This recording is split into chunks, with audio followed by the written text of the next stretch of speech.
Welcome to Thought Crime and Keto Crime, where Tracy does the sleuthing so you don't have to. Everybody, welcome back to Thought Crime and Keto and Crime. We are back with part 2 of Jim Jones and the People's Temple. We're in the rise of the People's Temple, the Indiana years, so let's get into it. If you remember from last time, Jim and Marcelin's marriage kind of having some problems. They attempted to adopt a nephew of Marcelin who wanted no part of it. We really saw that Jim's manipulation and use of emotional torment was starting to get more and more being a thing. We also see that he's not exactly stable. He's not above trying to hurt people, what with trying to sabotage the Baldwin's car, we think. And he also, instead of just street preaching in an interdenominational fashion, he's decided that he can now go back to a more mainstream denomination like Protestantism because of their social creed. And that's where we pick up with him trying to become ordained as a Methodist minister. So he started again street preaching around Indianapolis. He went back to his old Pentecostal roots because he realized that that's the way you stir energy. That's the way you stir a crowd. Also, Pentecostalism tends to be more accepted in an African American community than in, your basic middle class whites. It tends to be more of a working class or poor white, working class African American or poor African American thing than an upper middle than a middle class, upper middle class, or a wealthy person of any color. It tends to be more accepted because it believes in miracles and healings and you asking for something and receiving it. That tends to be more of a thing with working class or poor people. So he realized that he could catch a lot more of the types of people he wanted because he really did believe in social justice. I said it earlier when I first started this, that if you could cut the story of the People's Temple off before the suicide, or if there hadn't been a suicide, we would be praising Jim Jones today because of his integration work in the city of Indianapolis and in the northern part of California. We would be praising him today because of the strides he made for civil rights, but it went a different way. So he really did do some good things. He decided to concentrate his ministry toward poor neighborhoods, which meant mostly black people in Indianapolis. And so he started street preaching, and he created quite a following. And he decided that he was going to start his own little church. So he rented a community center. He made it interdenominational, even though he was trying to get an in with the Methodist Church. He rented a community center. He started a little daycare center. And he, had Marcelin and he would watch kids for people during the day. They would also have church and church services and youth services and everything that you want in a little bitty church in one of the poor neighborhoods of Indianapolis. So he also went back to the things he learned at the Gospel Tabernacle all the way back in Lynn. He would speak in tongues during services, even though he didn't believe it. He would literally fake it. He's been known to do that. He said it's right. To do that. He also went back to healing. Healing was something that he had seen in the Gospel Tabernacle and learned from being groomed as a child preacher exactly what went into it. So he would talk to people before the service, and then during the service, if they had told him they had aches or pains or whatever, he would learn that information prior, and then during the service, he would call people out, and people would say, Fred, you have painful knees, and Fred would be like, yes, I have painful knees. Well, you're going to get a healing today, and he would point his hands, and Now with each of you, a fond embrace, a salutary kiss of greeting to your neighbor. Let's fill this atmosphere with warmth. Edie? Are your fingers numb in your right hand? Having enormous headaches in your head? Yes. Reach your hands out. Reach your hand out to me. Yes. Reach the fingers out that are bothering you. Can I hear Now,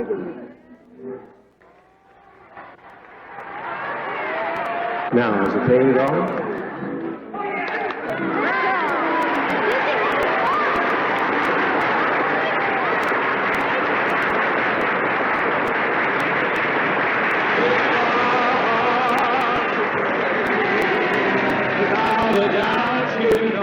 He would get people so hyped up, and then he could touch them and they would fall backwards. He learned this from going to the Gospel Tabernacle, and he discovered that healings like that and getting people hyped up so that they would literally do anything that he wanted them to do would build his ministry. And so he started doing that, and people started coming to his little church for the healing ceremonies. He also started giving people diseases so that he could heal them. He would literally tell somebody, "Sister, you have cancer, and I'm healing you of it, and God is healing you of it right now." So he would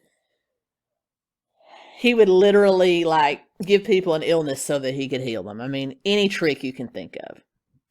In 1953, he went to a Detroit church convention where he watched another minister actually kind of do the same thing he had been doing and get the crowd really hyped up. Not only was this minister calling out names, he was also calling out phone numbers and other personally identifiable information, which probably should never have been done, and basically tricking people into thinking they were healed. So he decided, I can do this too. So he started going around and getting names from the people at the service and talking to them. And then he took the pulpit. He wasn't even on the lineup, but he took the pulpit, and basically, if you've ever heard Jim Jones speak, he was a great speaker. He studied the speeches of Stalin and Winston Churchill and Hitler. I mean, think what you want to about anybody like Hitler or Stalin, but they were great orators. They were great speakers. And Jim Jones studied that stuff, and he lit that convention on fire. There were people singing his praises for weeks afterwards. In fact, he angered the organizers of it because he kind of took the thunder away from the headlining preacher, so to speak. And I think it's so funny as a comedian, as a stand-up comedian. You have headliners, you have features and openers, and then hosts. There's a hierarchy, and you got the same thing with these preachers, which leads me to believe and know that it's just, it's just a good performance. Yeah, I find that very funny. But he outshined the headlining preacher, and it really made people mad. So he learned at that conference more tricks to the trade. He took those back to Indianapolis, and he built up a tremendous following at that little rented church. He developed such a following in Indianapolis that he started kind of going church to church, being a guest pastor, a guest speaker, an evangelist, and would build followings at other pastors' churches and then just kind of peel them off. One thing he did do during this time, and I've always thought this was one of the most hilarious things about Jim Jones, he actually became a monkey salesman. Capuchin monkeys, just like the one that he had trained to terrorize Ronnie. He had gotten into a pet store that was going bankrupt and was actually helping the pet store owner by selling these monkeys. And he would take part of it, the pet store owner would take part of it, and it would also give Jim Jones the opportunity to get into people's homes with these monkeys and talk to them and perhaps get them over for his church. So he started calling this his monkey business pitch, and I think it's one of the most hilarious things about him. He was full of monkey shit, and he was selling monkey shit, so it really was just fitting. One of his longtime temple members, a woman by the name of Edith Cordell, that's how she came into the temple. She had a monkey that hung itself. Now, I don't know if the monkey just had that miserable of a life that did it on purpose, or he just got hung up in something and hung himself. Now, sideline, I had pet ducks growing up. I lived in a farm area. One of my ducks hung itself. It got its neck caught in between like the rafters of a pen, and it actually hung itself. So it could have been something like that, or this monkey might just have had that bad of a life. But he kind of roped Edith Cordell into the church by selling her a replacement monkey for the one that killed itself.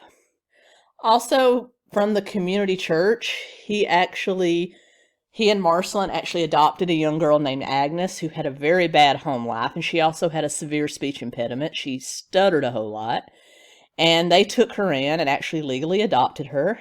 She was their first child. So Marcelin was thrilled. She now had a daughter, and they actually helped her overcome her stutter. So Agnes is now in the mix, and they're not this nice little nuclear family that he so adores. He was still going around churches doing his healings. He also was starting to bring other church members like Edith Cordell into it. Edith Cordell would dress up and pretend to be crippled or pretend to be, have pain, and allow Jim Jones to heal her in front of church services, so that would help him get more members. He also started using things like chicken livers and chicken hearts and animal innards to be tumors. So he would literally tell like a plant in the audience, "You have cancer, and God is telling me that you need to go to the restroom right now." And the person would go to the restroom and then come out holding this bloody, gluttonous blob of stuff. And Jim Jones would take it and say it was the tumor. It had come out. Stay away. Don't look at it. Didn't want them to realize it was a chicken liver. He would also sometimes have people come up and he would pretend to heal them of cancer. He would take his hands away, and then there would be another gelatinous blob that he would claim was a tumor. So he was really getting into some fakery. In fact, these same techniques were used by faith healers all over. In fact, Peter Popoff, he was exposed by James Randi for doing the exact same things. You can find lots of stuff on YouTube, hear about it. I actually also did a video on Jim Bakker and faith healers, and I'll put that up here if you'd like to see it, but a lot of trickery in that realm. But he did find kind of a semi-regular church home at Laurel Street Methodist Church. He started preaching there semi-regularly. The pastor was an older pastor that was about to retire, and he really felt that he could make that church his own because he started bringing other people in and really pump up the services. But there was kind of a problem there. It was a fully white church, and a lot of Jim Jones followers were black, and Laurel Street Methodist wasn't really ready for integration. So that ended up being a problem, and they did not hire Jim Jones after their elderly pastor retired, and Jim Jones basically said, okay. He left Laurel Street and took probably half of the congregation with him. He not only took out the people that had come with him, he actually took about half of the other population of the other congregation too. So a lot of whites and blacks left Laurel Street Methodist and followed Jim Jones back over to his little rented church. He did finally, with all the offerings and stuff from his followers, and you also had a lot of elderly people in his church that were doing things like deeding him their homes and giving them part of their Social Security checks in exchange for taking care of them. So he had money now, and he actually put a down payment on an actual very nice church in a poorer mixed neighborhood. So that became the Wings of Deliverance Ministries, which would eventually change the name to the People's Temple. And that is where Jim Jones actually started the People's Temple and made a reputation for himself. He continued on with the fake healings, but he also started dibble-dabbling in spiritualism too. He actually went to a New Age conference in 1954 where he did his act, and the people there bought it and deemed him clairvoyant. So he started pulling in people that were kind of hippie and into New Age stuff as well. So he got into healing crystals and stuff like that, as well as traditional Pentecostal Christianity, and actually started integrating a lot of that into his sermons. He also started to build his inner 100, as they're called. Now, there's two different circles in Jim Jones' life. There was the inner 100. These were the original temple members that he was very close to. They were a very mixed bag. And then there's also something called the Planning Commission, which would come later. And this was literally 7 to 8 women that were the closest to Jim Jones for various reasons. And that would come later in California, in San Francisco. But here he started to build the original, what I like to call the Inner 100. Among it were, of course, Edith Cordell, who would often play, Getting Healed for him, one of his first original members. You had a mother and daughter by the name of Loretta and Mabel Stewart that were one of the earlies. They would also play plants in the audience. You had Jack Beam, who was a maintenance guy for a pharmaceutical company in town that would actually become one of his associate ministers. And Jack Beam kind of brought some levity to the church. He was kind of a jovial kind of person, and his sermons were always funny, whereas Jim Jones were kind of, whippy-dippy and intense and things like that. Jack Beam brought kind of a joker and jesters kind of comedy to the People's Temple, and so he was a very beloved associate pastor. You also had Russell Winberg, who was actually an associate pastor back at Laurel Street, who didn't agree with the segregation of the church. So he and his wife Wilma, who became a church organist and helps with some of the social outreach, actually came over and became another associate pastor. And then you had a woman named Edith Parks, who he actually met from the clairvoyant New Age community, who was kind of a spiritualist, that became another very close associate. Jim Jones decided it was time to go big league, so he put together his own religious church conference. It took place June 11th to June 15th, 1956. Jim Jones was on the list, but he wanted a much bigger evangelist than him to draw people from all over. He didn't just want people from Indianapolis. He wanted to bring people over from Missouri and Kentucky and Tennessee and, all the states surrounding Indiana. He really wanted to bring people over. So he had to get a really well-known evangelist. And that choice was William Brannan. Of some sort. It's an accident. Yes. And Yes. it was a car wreck. Yes. And you were thrown in the air like that. Yes. And it's strained you in somewhere in your neck, and it's caused a cancer to come into your neck. And you're some sort of a teach in the Scripture. And you believe that Jesus Christ makes you well? I do.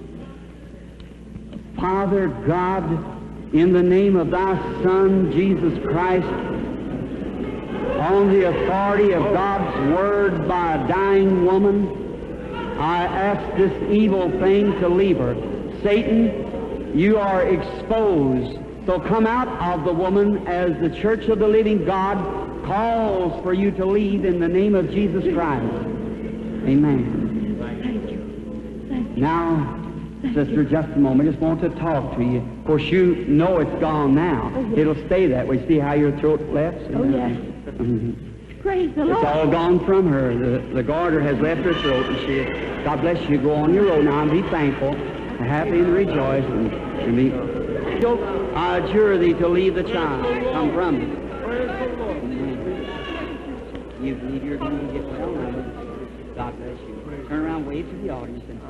God bless you. The little girl with tremendous faith, be well. God bless you, honey. Go. You're right. You'll let. Do you believe me as his prophet?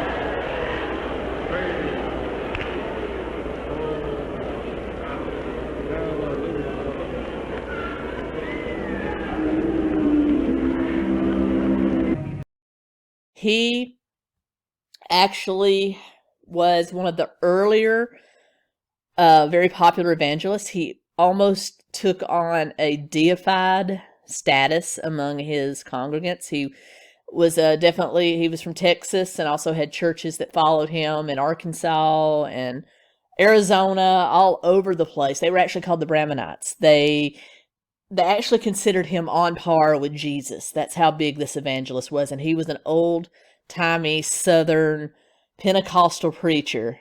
And I actually found out about him the first time by reading Jerry DeWitt, who was a Pentecostal preacher, now atheist activist. And he actually almost became a Branhamite. He actually studied and realized they were a lot more about Brother Branham than they were about Jesus, and kind of backed out when he was still in the faith. And so this is the person that Jim Jones made the headliner of his conference, and it worked. You had Jim Jones, which was very popular with African Americans, and then you had William Brannon, who was very popular with whites of all social levels, coming to his little church for a 4-day thing, and you had Jim Jones doing almost as well as Branham. So you really had the People's Temple coming forward to the limelight. And he said that Branham used the same kind of techniques as he did, getting information prior, except Branham had a staff to do it. And this is when Jim Jones started using church members to feed him information. So his healings got even better. His healings and his interpretations and things like that got even better. He also was amazed that Brother Branham could actually work the crowd up into such a frenzy that he could literally throw his hand out over and everybody in the audience would fall. That's how hyped up, how much of a group psychosis that this man could get over people. And Jim Jones studied him and learned a lot. So now you had even more people crowding into this little church. You have temple membership swelling to, 600-700 people now. You also had them still doing a child care outreach. You had them taking care of elderly people. They actually started taking elderly people that had no family into their own home and taking care of them, and then they would write over their Social Security checks. And so you had them starting what would become a very profitable business for the People's Temple. Later on, they would own up to 4 different nursing homes that would be actually run by Marcelin and Marcelin's parents. That would actually become a profitable thing for the People's Temple and a good civil service. I'm not going to say that Jim Jones didn't do good things. He did a lot of good things. Okay, from that church conference, he met Archie Eins, who was a very well-known Black social outreach advocate. He was well-known in Black circles in Indiana. He actually helped Jones get a local early talk radio show that he would do. Eins was listening to that show as well, and he started actually, after meeting Jones at the temple conference, he started bringing his family to services at the People's Temple and helped Jones not only help build his radio audience, but became an important kind of leader for the Black parishioners. Also, he convinced Jones that it was time that the little clapboard church they were kind of outgrowing it, so they actually bought a former Jewish synagogue right in downtown Indianapolis, and that became the new People's Temple. And as a result, for all the things that Archie Eins had done, he made him an associate pastor, and Archie Eins would be literally the only Black person in the hierarchy of the People's Temple ever. There'll actually be some strife about that later on, but as much as Jim Jones preached equality and desegregation, you will find that even in the People's Temple, the higher echelons tended to be white, whereas the rank and file tended to be Black. So it's all the same, isn't it? Dimes, one thing that Archie and his wife did, they started a diner, which pretty much fed people that were hungry. They didn't charge for any of the food. The temple joined in and started helping kind of finance this thing where they would feed people in the community every single day. They also started expanding the nursing home out of their home. They actually purchased some buildings and started those nursing homes that I talked about, where the elderly people would actually write their Social Security checks over to the People's Temple, and then they would live in these nursing homes and get really good care.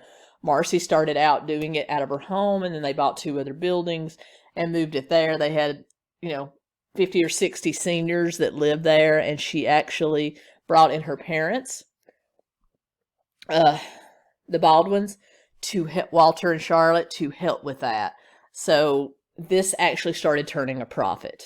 They actually got signed on to, Medicare, major insurance, and they actually started turning a profit off these nursing homes. In the meantime, Marcy is also taking care of their daughter Agnes. Remember her? And local black newspapers started endorsing Jim Jones and the People's Temple, so their popularity among the poor of Indianapolis increased, and the membership swelled to about 1,000 people there in Indianapolis. Meanwhile, Jim Jones said the church was family and that everybody was welcome everywhere, and as a result, you started having people that didn't have a home or had a bad home life. Jim would kind of take them in as strays, just like he did animals as a kid. So he had, at any one time, they could have 3 church members living with them in their house, as well as Marceline, their adopted daughter Agnes, her parents for a while until they actually found a place to live, and Lynetta, Jim's mother, also moved in. So you had Marceline under a tremendous amount of stress with a full house, as well as helping to run the nursing home division of the People's Temple. And bad feelings between Marceline and Jim continued to grow, as you can imagine. Also, Jim started, he rented a Greyhound bus and started crisscrossing Indiana and Ohio. He would put on little tent revivals and try to pull people in, new members. So you had a lot of people that would actually become so engulfed with him, they would send money, they would listen to his radio program, some even moved to Indianapolis. So he was really starting to grow with these kind of short-run tent revival sort of things. He also started suffering even more from insomnia, night terrors, and started taking barbiturates or, downers so that he could rest. And that would become a lifelong problem for Jim Jones. Finally, 1957, he journeyed to Philadelphia to meet with a man known as Father Divine. Father Divine was the starter of a social movement that started. He was actually this child of he grew up as George Baker, a sharecropper in either Georgia or Maryland. No one's really sure. But he ended up starting a social outreach in Harlem, New York. And it was much like Jim Jones wanted the People's Temple to be. He would basically ask his followers, Father Divine claimed to be God himself, God incarnate, and he would ask his followers to will or give all their worldly possessions, their paychecks, their homes, everything they had to him, and he would in turn take care of them. So he had purchased a lot of hotels and things like that in Harlem, and his church members would live there, fully taken care of by Father Divine, based on a socialistic, communistic type where everybody's income was everybody's income. And at the height, it was taking in $10,000 a week. Now, this was in, the early 20s, early 30s, so it was a pretty wealthy movement. And Father Divine and his wife, Mother Divine, lived in a lot more luxurious standards than their people.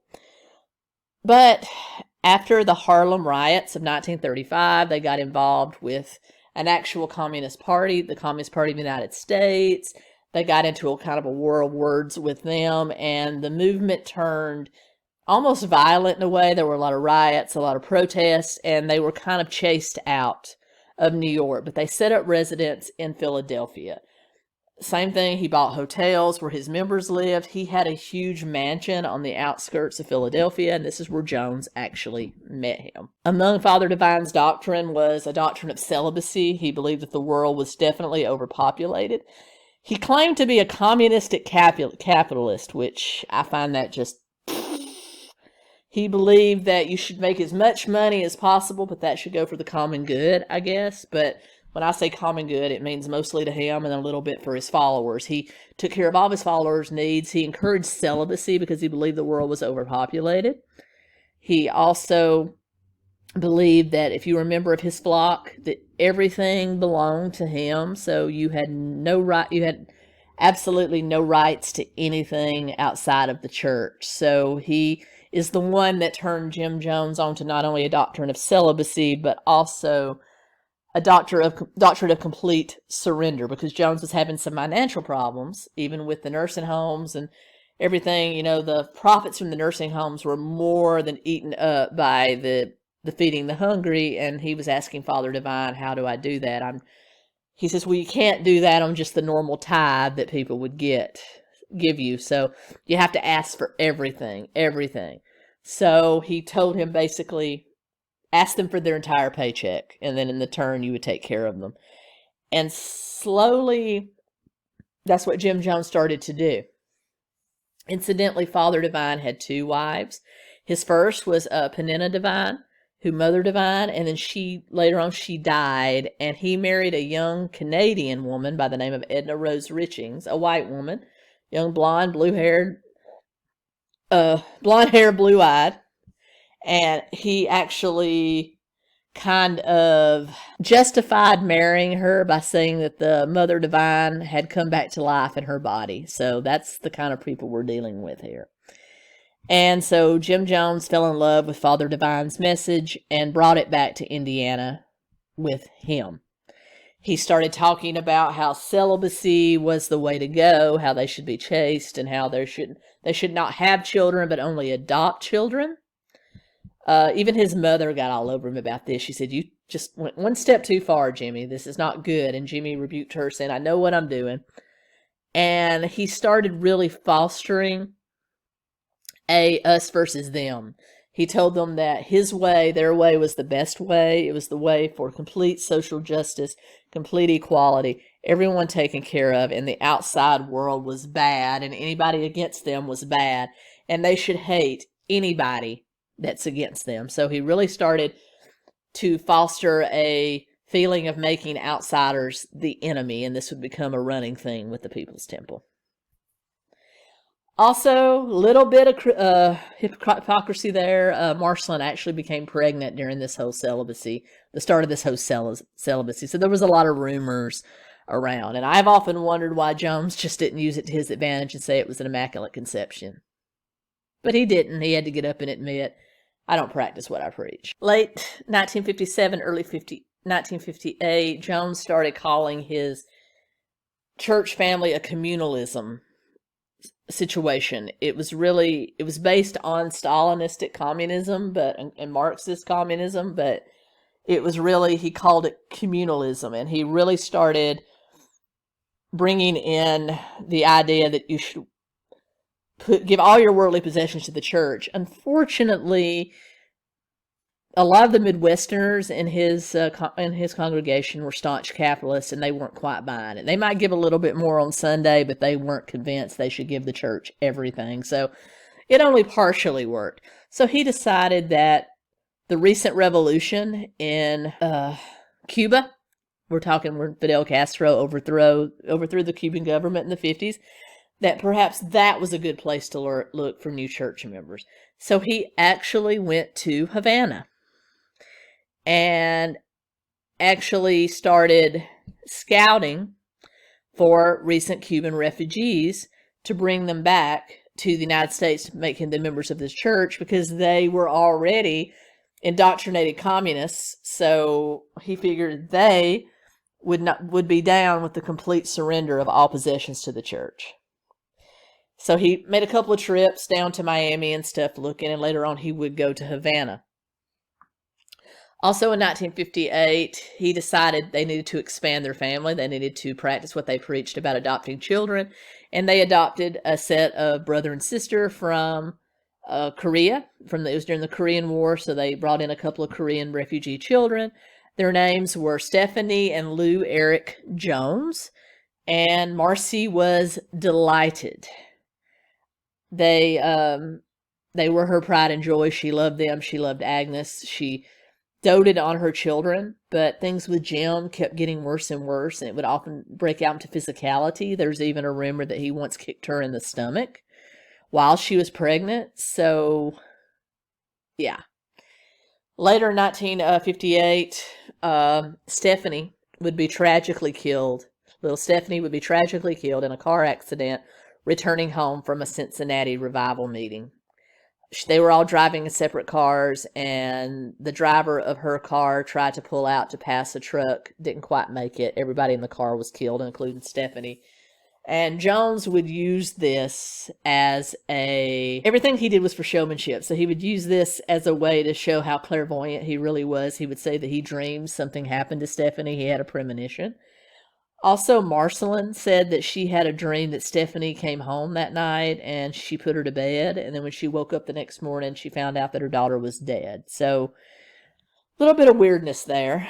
While she was alive, Stephanie always talked about her friend Hiboki, and they actually made contact, wrote a letter to the orphanage in Korea where they had gotten Lou and Stephanie, and asked if there was a child there by the name of Hiboki. Turns out there was. It was a little girl, and the Koreans and the owners of the orphanage said yes, and her and Stephanie were always really good friends. So they actually brought Hiboki from Korea and adopted her in honor of their daughter Stephanie, and I thought that was a really nice thing.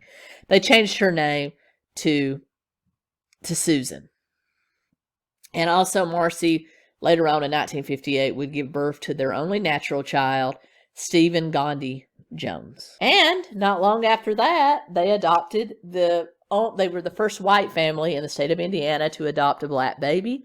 They went to an orphanage, actually to adopt a white baby, and there was a little black boy there sitting that was crying, wouldn't stop crying. Jim and Marceline walked over to him. Marceline picked him up. He immediately stopped crying and started laughing. So they adopted him, and they actually named him Jim Jones Jr.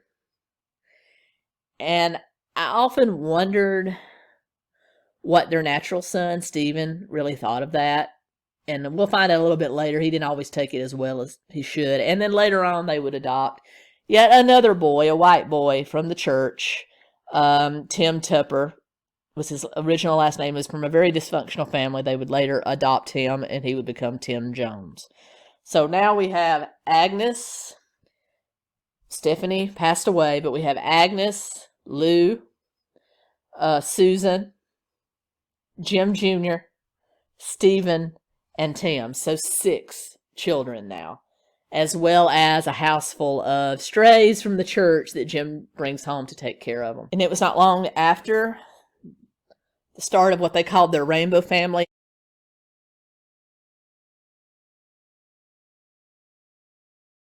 And he would use this rainbow family to his strength. He would parade them out, showing them how progressive they are. Look at my rainbow family. In fact, his own son, Jim Jones Jr., would later say that his father never did anything unless it was for show. That he loved his father, but he also hated him. So he used it for his benefit. It was never they just did it and went on with their life. They did it and put it on, the national scale for everybody to see. It was during this time, though, late 1958, that Jim also made his trip down to Havana, Cuba. He got a hotel room in Havana and started walking around kind of looking for black Cubans, his words, not mine, black Cubans, to kind of recruit to come back to the United States to help build the communalism, aka communism, of the People's Temple.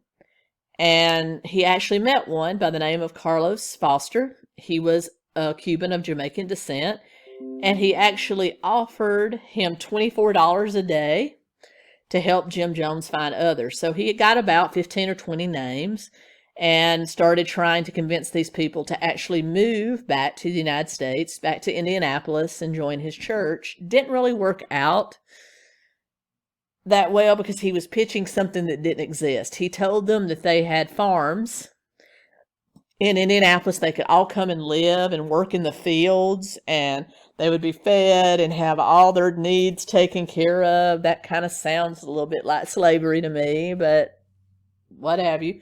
But this was kind of a precursor to Jonestown, which you will find out was a form of slavery when we get into that. So this is what he was pitching, but nothing really existed. Nothing like this existed. He was telling a tall tale. And it turns out that only Carlos Foster would later come over, and he would basically keep the Cuban man prisoner in his own house and wouldn't let him go out, and had him do odd jobs around the church. And eventually Carlos got fed up with it, and all the time Jim Jones bragging about how he was helping this poor refugee and how wonderful Castro was. Said he met Castro. He never met Castro. Said he met Castro and how wonderful everything was, and there was schools and hospitals, and how wonderful communism was for Cuba. We all know that's bullshit.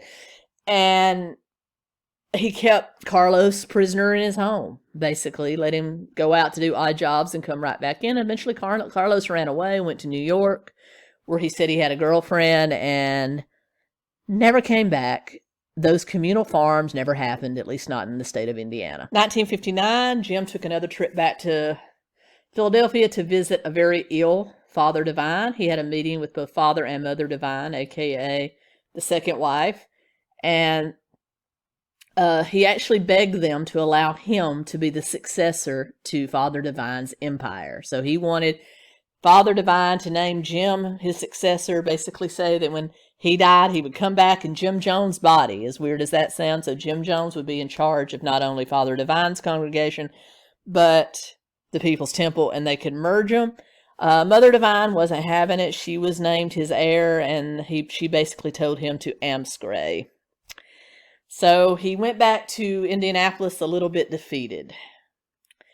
Finally, we get into 1960 and 1961. He met a young Disciples of Christ, which, as I had said earlier, was kind of an offshoot of Church of Christ.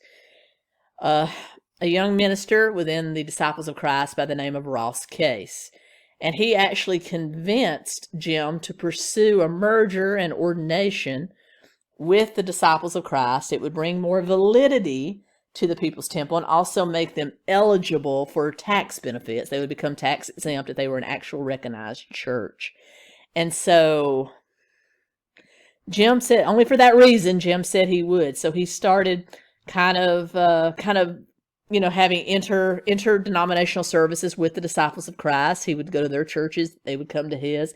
He developed a really good relationship, and the People's Temple was accepted into the Disciples of Christ. And so you actually see old flyers for the People's Temples. It said People's Temple of the Disciples of Christ. So he became an ordained Disciples of Christ minister, and the People's Temple were eventually absorbed by the Disciples of Christ in Indiana. And it was a good thing because it made them kind of homegrown. The Disciples of Christ started in Indiana, so it made them kind of Hoosier loyal, so to speak. So it did bring with them a whole lot of tax benefits. And Ross Case had some. Ross Case would later become one of the inner people at the People's Temple, but he had a lot of pull with the local government, and he actually introduced Jim Jones to Mayor Charles Baldwell, who was a conservative Democrat. This is an old school Democrat. We're also going to meet some liberal Republicans later on in the story too. It's mind-boggling. But he had pledged $7,000 a year as a salary, which was a lot. Remember, this is 61, was a lot for a municipal salary, but he had pledged $7,000 a year for a director of human rights position. It was a commission to make sure that human rights weren't being violated in the city of Indianapolis, because there was a push to kind of integrate a little bit. The mayor wanted to kind of be on the forefront, wanted to at least look like he was trying to do something about it. So Jim Jones was literally the only applicant for the position.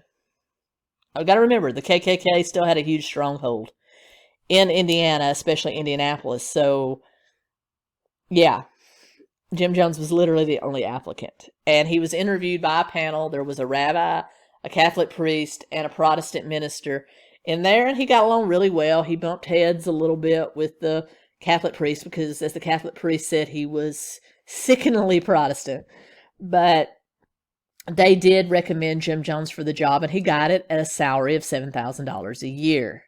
So he started using his power and his church members to help integrate the city of Indianapolis. So there was a couple of incidents where he would go up to a restaurant that had no one in it, like in the mid-afternoon, and ask for tables for 150 people. Of course, they wanted the money, so they would oblige him, and then he would filter in all these African Americans from his church, and the restaurant would flip out, but then he would say, "Oh, but I'm Jim Jones. I'm the director of human rights for the city. You'll be a very progressive business. These people will come back and patronize your business." And so the business was kind of stuck a little bit, and so he started forcibly integrating places. There was also another situation with the theater where he bought out an entire show and filtered a lot of African Americans into it, and the manager was screaming, "Our section for coloreds only holds 50. And he goes, "Well, now you manage the first integrated theater in Indianapolis, and I'm with the government, and so the owners were kind of like, okay, whatever. So, but the temple members were very good about being loyal. After these businesses allowed them in and it kind of laid down their guard, you would have the temple members actually come back and patronize these places. So it was a good thing for everybody. But there's that stubborn streak, I guess, that people don't want to be made to do anything. But still, I applaud Jim Jones for his effort, because segregation was a terrible thing. It really was. And I admire Jim Jones for what he did for the city of Indianapolis. If the story had ended here, there are so many points on this way. If the story ended, we would be reading good things about Jim Jones today. And if it had ended here, he would go down alongside Malcolm X and Martin Luther King Jr. as a huge, Medgar Evers, as a huge fighter for civil rights. He really would. Mayor and the city council started asking him to back off just a little bit, but he didn't. He was on a roll. He started speaking at a lot of civil rights conferences. He got a lot of headlines in both the traditional and the African-American newspapers. And he started getting publicity for both his church. A lot of people tuned in to listen to his radio show. A lot of more people started coming to the church. It swelled to way over 1,000 members. And he had a great inner circle. His associate pastors were doing great. He had brought in Ross Case, who was a traditional disciples of Christ, more mainstream. He was a storyteller, so all these ministers would take turns opening for Jim on Sunday mornings, and he really had a good rhythm. So you had Ross Case, who was a better storyteller, traditional disciples of Christ minister. Archie Eins, Archie even admitted, I'm the figurehead black. He was very much a boisterous, kind of a traditional black preacher, very loud, very rambunctious, but he actually wasn't a Christian. He admitted that many times. He was a Universalist. So you had a weird mix. You had a Christian congregation with an atheist, a Universalist, and just a mix of other pastors heading this church. It was just really weird.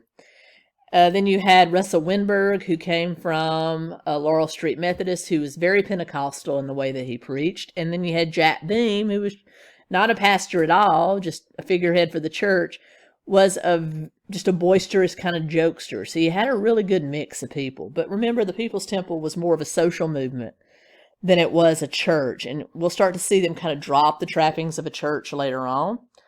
But for right now, they had a good thing going. They had a good church going. Jim got along very well with all of his assistant pastors. They used to go to training together, hang out together. They talked a lot about sex, which was really weird. Jim would tell him that they would tell them they felt tempted by the women in the church, which would later become a very destructive pattern for Jim Jones. And they would talk about how they dealt with the temptation. And even one of them, Russell Winberg, admitted that he felt dirty even after having sex with his wife. And it was just very weird, the conversations they would have. But they did build a camaraderie. They became closer than brothers. And for a long time, everything was good. You had a lot more members that were giving a lot more money to the church. And you had them feeding the hungry and helping the elderly and getting people medical care that they needed. And you had him walking around helping to integrate the city of Indianapolis. So you had a lot of good things going on in the 1961 temple. Then we get into 1962 and 1963, and things start to go downhill a little bit, or start going downhill a little bit. You had Jim Jones kind of putting his efforts less toward integration and more to stopping white flight. He would go around to neighborhoods that were starting to go downhill and try to convince the whites almost by force not to sell their homes and move out. So you had him trying to kind of bully people to stay in certain neighborhoods so that the property values wouldn't go down. It was very weird, but you had him out there trying to do that. Then he started running into issues with KKK and local hate groups. They graffitied the People's Temple a couple of times. Also, there was an incident where a car almost blew up. There were hate letters, dead cats. There was a dead cat that was thrown into the window of the Jones home. Dynamite went off one time outside the Jones house. But Russell Winberg and Marcelin actually started wondering whether or not Jim didn't stage some of it. Because they were at a church social one time where Russell Winberg had both made and served Jim his plate. And in the middle of it, Jim jumped up and showed them glass in his food, saying, "Someone just tried to kill me." And Russell Winberg knew with a certainty there was no glass in that food. So they began to think that Jim was staging a lot of the hate calls and a lot of the graffiti, even maybe the dead cat, to kind of show that they were having some trouble so that he could, I don't know, start a paranoia within the church. Paranoia was becoming a problem because he was using a lot of barbiturates, injectable barbiturates, downers for sleep. He was also using amphetamines during the day, uppers, to keep him going. And he started getting very paranoid, not sleeping well. And Marston would always tell the kids, "Don't worry, these are just B12 shots." So, yeah.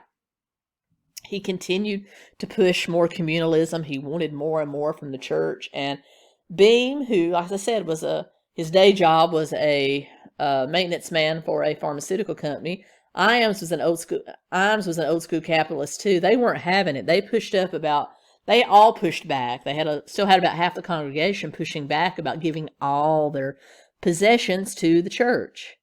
And so there started to be a rift between the band of brothers.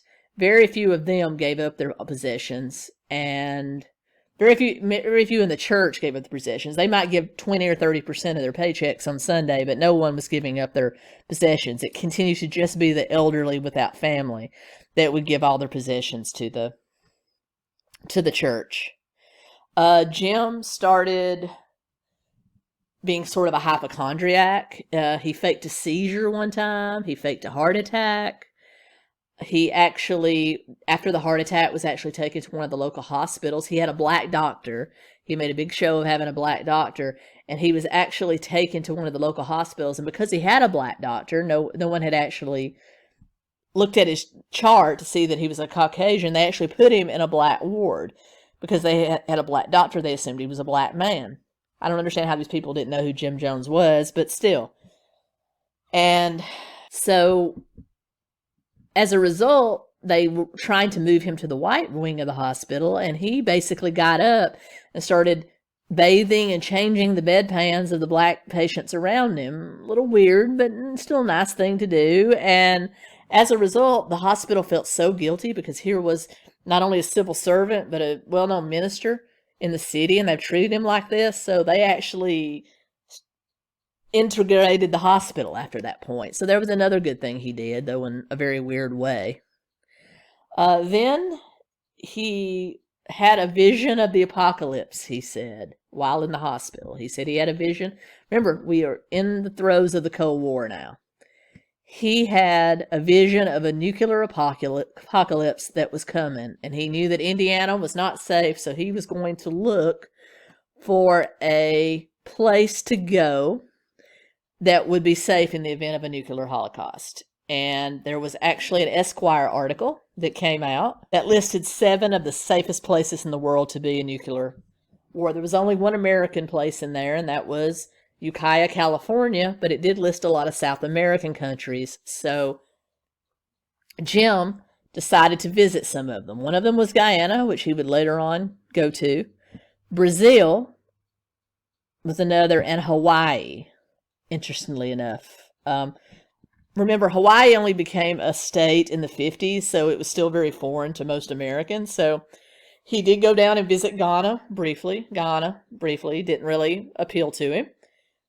He briefly visited Brazil, but then went to Hawaii, and he really liked Hawaii. He actually brought his entire family over, mother-in-law, father-in-law, mother, everyone, and they stayed a few months there on the church's dime, leaving Russell Winberg in charge of the People's Temple.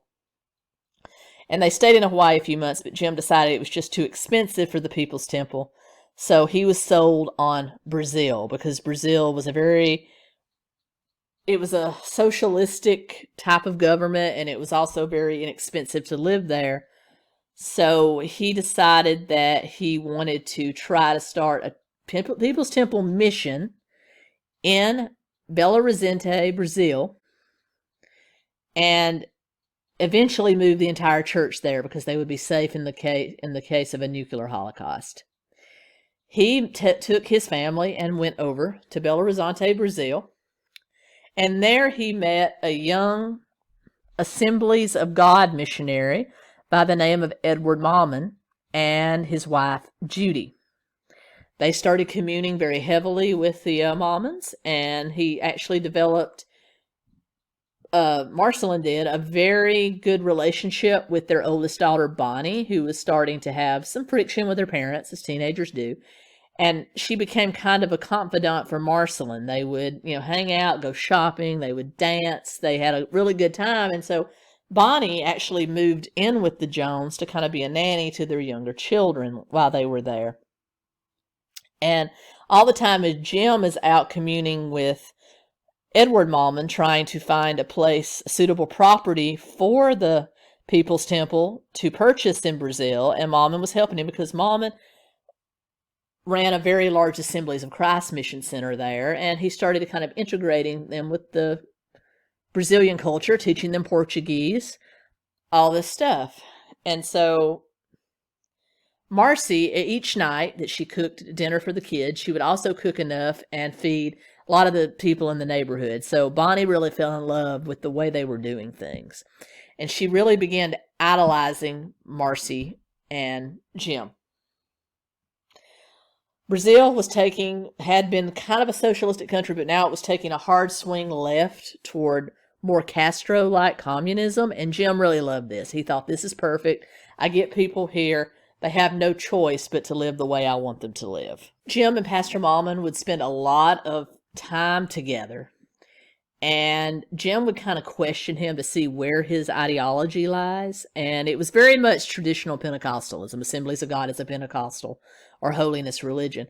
And it was very much traditional Pentecostal. He was very grounded in the Bible. He was very grounded in the idea of God and the Trinity and all those things. And Jones would float his atheism and his spiritualism and everything. And Mahmann would shoot him down. He wouldn't have any part of it. So Jim really realized there was no use in, trying to convince Mahmann any differently because he didn't believe that way. And he tried to bring Jones back to the Bible, but Jones had never really been with the Bible. He just kind of used it as a tool to forward a communist agenda.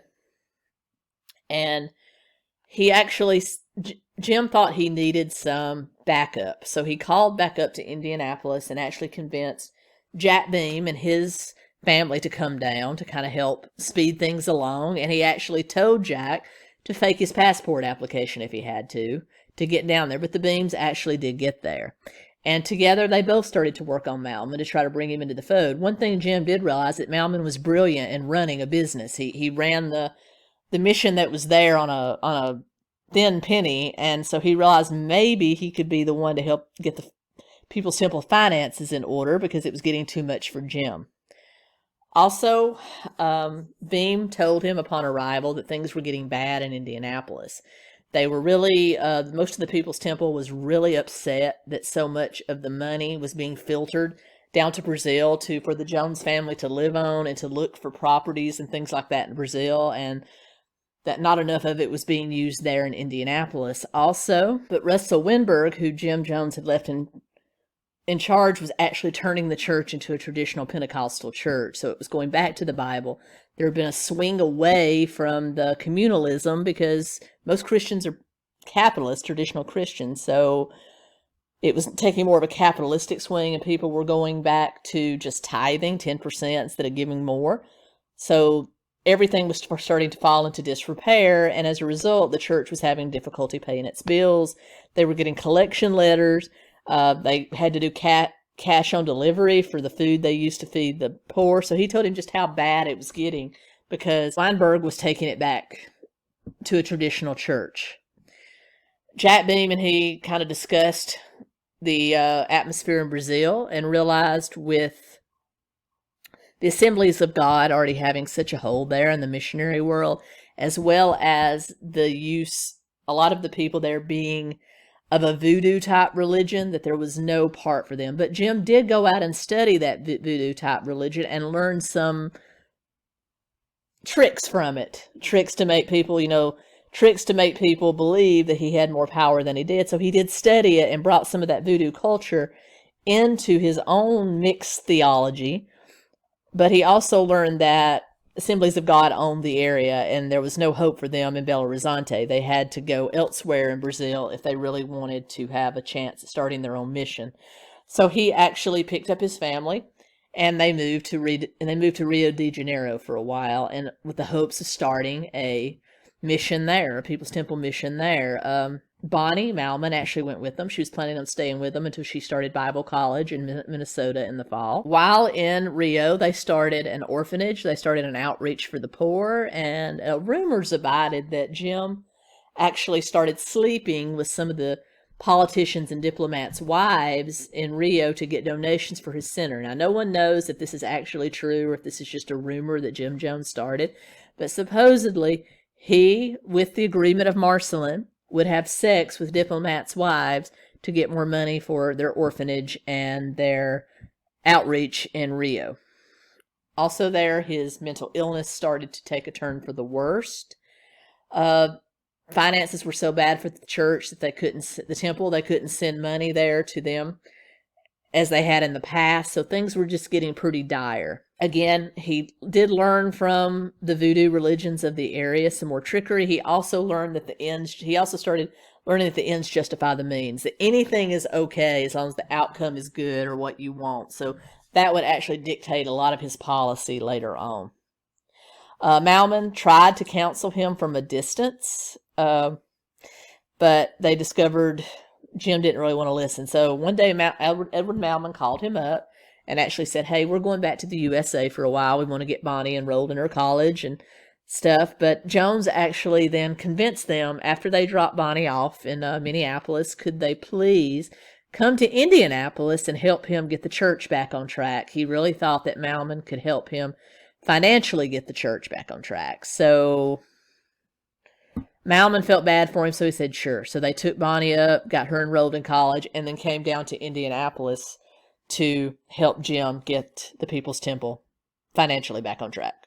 Mahmann actually arrived in Indianapolis before Jim Jones. They were coming up from Rio, and they actually got there earlier. Well, Russell Winberg had no idea they were coming, didn't know who he was, and he kind of felt abashed. So there was a lot of infighting now at the church. You had all the other associate pastors kind of against Winberg, but then you had Mahmann coming in, and no one knew who was in charge, and there was a lot of infighting. And as a result, Winberg left the church and took about half the parishioners with him to another church. And when Jim returned, you had about half the temple still there. Also had a lot of collection notices. They had literally been in Brazil 2 years, so he basically deserted the temple during this time, and it fell apart.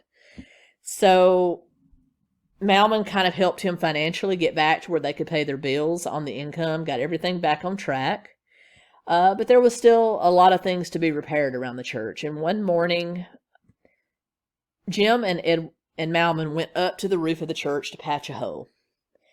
And while he was up there, Mahmann had a vision. He had a vision of Jim Jones actually pushing him off that roof to his death. And he said it just felt like evil had settled over him. So it wasn't long after that Mahmann left and went back to Minnesota. And Jim Jones was left in charge of his own church again. Later on, Edward Mahmann would say that he had psychological training as part of his seminary, and he saw homicidal tendencies in Jones. He saw jealousy and the need to get rid of anybody he saw in his way, and he really felt that Jones saw him as a threat because he had helped get the church back on a good financial track, and a lot of the members had a lot of respect for him, as well as the other associate pastors had a lot of respect for him, and he thought Jim saw him as a threat to his throne, and that's why he left. Also, you had some trouble here between Archie Eins and the rest of the People's Temple. Archie Eins and his wife had been caring for a young single mother who was white in the church for a long time. They had taken her into their home. They had cared for her and her baby. They had just been parents to her. She didn't really have a family to speak of, and they wanted to legally adopt her. And Eins thought that the People's Temple would be wonderful with this, because if he was encouraging white families to adopt black children, why not black families adopt white children? Well, it wasn't like that at all. The church commission met. They basically, with the exception of Jack Beam, everyone else was against it. They told him it was terrible. They even started rumors that he had slept with this young lady, and that's why they wanted to adopt him. Just weird stuff. Made no sense at all. And Iams from that time said that his faith in the temple dropped. His faith in what they were really, because remember, he was a Universalist. He wasn't a Christian, so he had no religious bindings. The only thing binding him to the temple was their social agenda, which he thought was absolute equality, ignoring the color of one's skin, and this taught him that it wasn't like that, and he lost a lot of faith with the temple. He didn't leave just yet. He would eventually, but not yet. In the meantime, the only thing now making money for the temple is still the nursing homes. And with all this uproar in the city of Indianapolis, the KKK started coming back, all the threats started. Now with his church dwindled to now just about 150, Jim Jones decided it was time to get out of Indiana. And he looked back to that Esquire article and discovered Northern California, Eureka, California, was on that list. And he actually sent James Beam out to California to scout for an appropriate place to move the church to California. And that's where we will stop with the end of the People's Temple in Indiana. Next time we will come back. We will start the People's Temple in California and then later on in Guyana. So hope you're enjoying this as much as I am. Please like, comment, share, subscribe if you'd like to financially support the channel. I definitely appreciate it. Always appreciated, never required. Those links are down below. Thanks a lot, guys. Really appreciate it. I'll be back soon. Keto Comic.